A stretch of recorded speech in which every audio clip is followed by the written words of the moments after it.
The Senior Staff Association of Nigerian Universities is calling on the federal government to pay the 4 months arrears owed its members during the last nationwide strike. Rising from the 44th National Executive Council meeting, the union's national president, Comrade Mohammed Ibrahim, in a communique issued to journalists, said its members are yet to recover from the effect of the hardship caused by withholding their 4-month salaries. While describing the government's position on the matter as unfair and unfortunate, he says the union is aware that the salaries for those months had been prepared. The Labour Act 2005, Section 31, subsection 6, as amended, give rights to labour unions to embark on strikes in line with the laid-down procedures. It will be recalled that government had reneged on collective bargaining agreements with the union leading to the industrial action. SANU complied and followed all industrial protocols before embarking on this strike.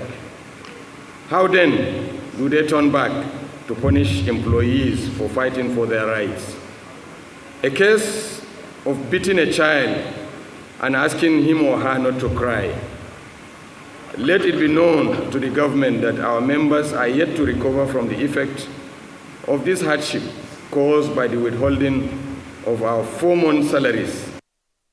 Well, the Rise analyst Dayo Sobowale joins us now to discuss the restoration of industrial peace and stability in the Nigerian tertiary education sector and the provision of lecturers' arrears. It's good to have you again on Newsday, Mr. Sobowale. Thank you for being here. Now, we're looking at about 50 billion naira in arrears. The government had promised to pay the outstanding earned allowances to universities and inter-university centers, and it's been months since that promise was made, and here we are. And just yesterday, we're looking at what 70.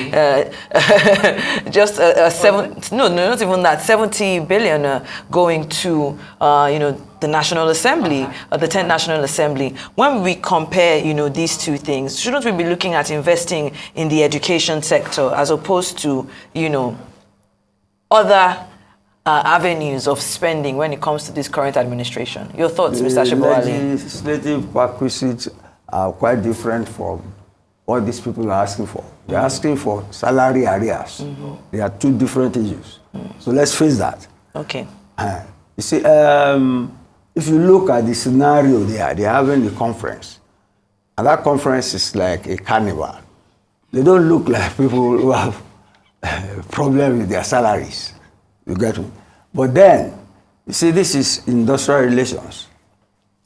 Government has no right to hold people's salaries. If people go on strike and negotiation say that, okay, they will be paid some allowance, government should fulfill that. At the same time, this University Senior Staff Association should separate industrial relations from politics.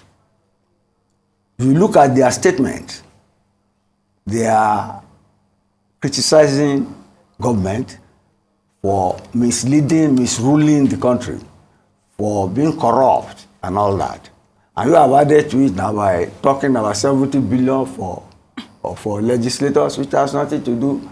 The salary is their hard-earned salary, which they are entitled to.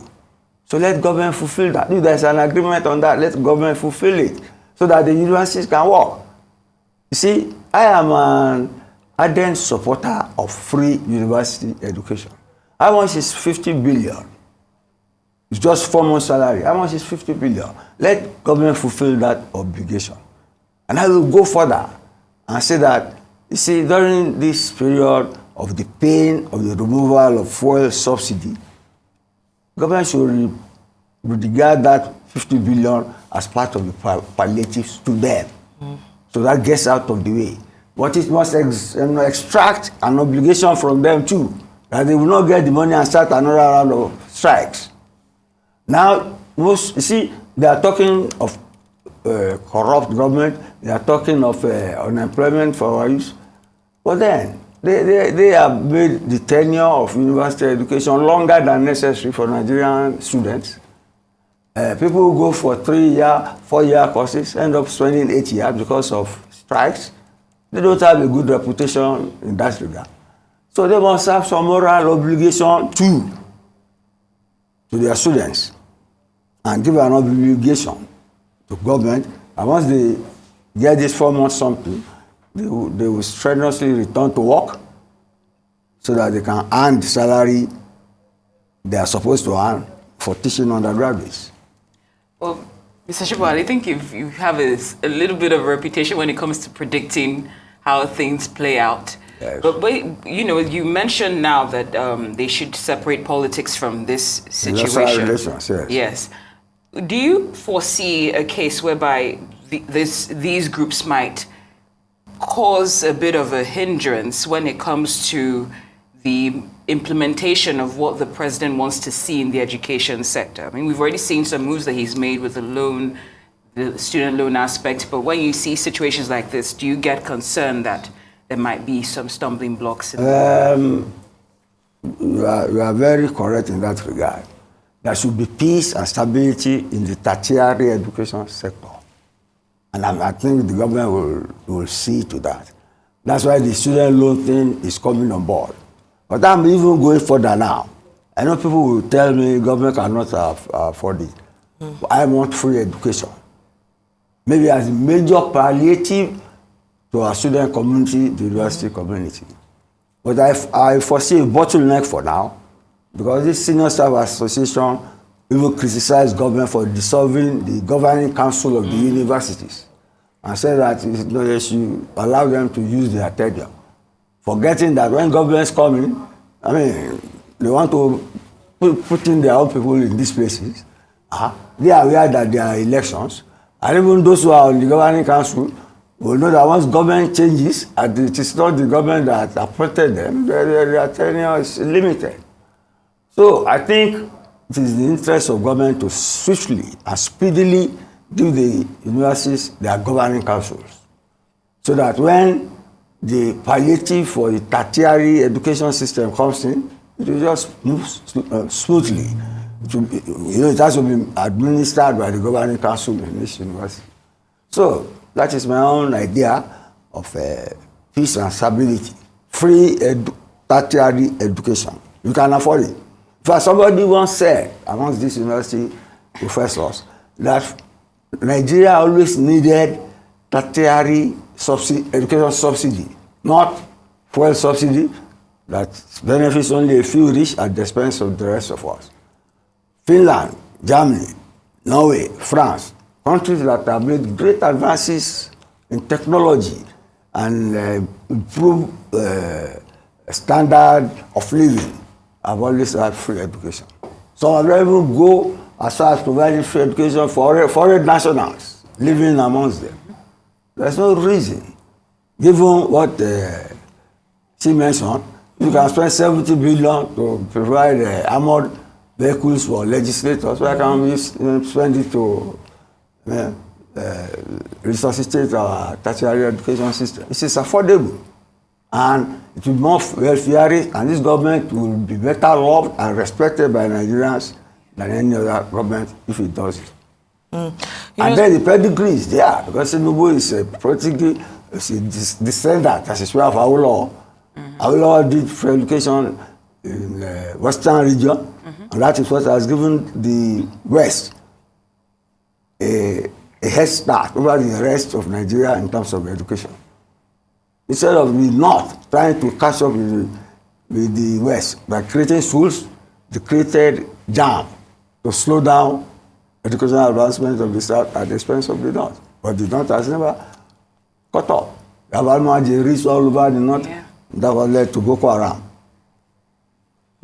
So, I mean, still talking about the restoration of peace in the tertiary institution. I mean, the go-ahead has been given for the Student Loan Act that has come into cognizance, that they've given the president has given them the authority to actually start to be ready for the September enrollment. Enrollment students. Now, if we're looking at everything that is happening right now, how ready do you think that we are to actually kick off this program? Because we still have members of ASU that will come out to say that they haven't really sat down to kink out the bottlenecks that might be an issue to, I guess, foresee the implementation of the Student Loan Act. Do you think that we're ready? September is just around the corner. But we have no Minister of Education yet. I expect very soon we'll have a Minister of Education here. You cannot ask the Permanent Secretary to be running the universities, and then you have no governing council for the universities. So you have to tarry a while. You get me? You make it slowly and be pragmatic. If certain things are not in place, certain things cannot happen. So when about the sequence. Oh no, yes. I'm sorry, I didn't know you were still go speaking. ahead.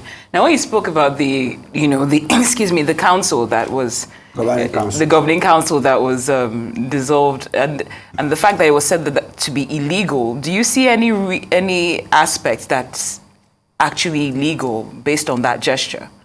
I just explained that now. They are saying it is illegal. Yes, they are unionists. Yes. Unionists, if God does the right thing, they will find a way of criticizing it. I don't know the law, but I know that when government, when power changes hands, that's how governments distribute patronage for supporters. Even many professors all over the place, and even amongst these people, they'll be lobbying now to be on the governing council, to be VCs, and that's the nature of things. It's not only the governing council that are dissolved. Parastatals, boards of parastatals and corporations too are dissolved. And that is how government rewards those who support it during election time. That was what Adamu was trying to say before it was shown the way out. You get in the APC. That the distribution of largesses and patronage will go around. So it will affect the university system too. But then you don't have a cabinet yet. President must have his cabinet before things can go up. Definitely.